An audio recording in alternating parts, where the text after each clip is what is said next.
MQM में नसीरुल्लाह बाबर का operation हुआ था तो MQM ने जब नवाज शरीफ इक़्तिदार में आया तो एक पुलिस ऑफिसर जिसने ऑपरेशन किया था सबको चुन चुन के MQM ने कत्ल किया।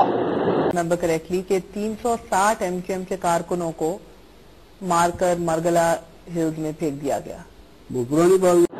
जब MQM के खिलाफ नसीरुल्लाह बाबर का ऑपरेशन हुआ था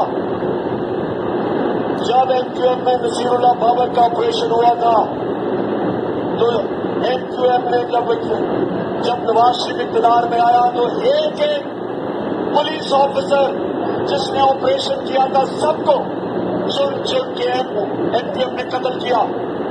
उसके बाद कराची की पुलिस खत्म हो गई।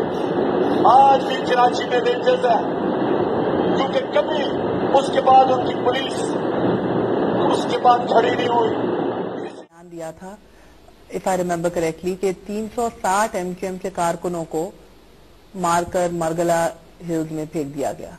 वो पुरानी बात कर रही हैं। नहीं मुझे याद पड़ी है ना। ये कौन से दौर की बात की थी आपने? ये अब जनरल बाबर से बात की थी। ये जो आपने ये कब का हवाला दे रहे थे आप? जनरल बाबर के वक्त की बात में नसीरुल्लाह बाबर के वक्त की हुआ था। ये नसीरुल्लाह बाबर के पीपल पार्टी का दौर ही था। वो 300 नहीं तो कम थे या 60 आदमी थे। ये बराह रास्त आपके नॉलेज में है या बराह रास्त नॉलेज में? ये किन्होंने किया था? उस वक्त की गवर्नमेंट ने किया था। एजेंसियां इन्वॉल्व थी या सिर्फ पॉलिटिकल विल थी? मैं ज्यादा तो पॉलिटिकल विल ही होती है। एजेंसियों को इस्तेमाल किया जाता है ना। यानी कि इस तरह के सारे कामों में एजेंसियां इस्तेमाल होती हैं, बराह रास्त खुद नहीं कुछ करती, की जाती हैं।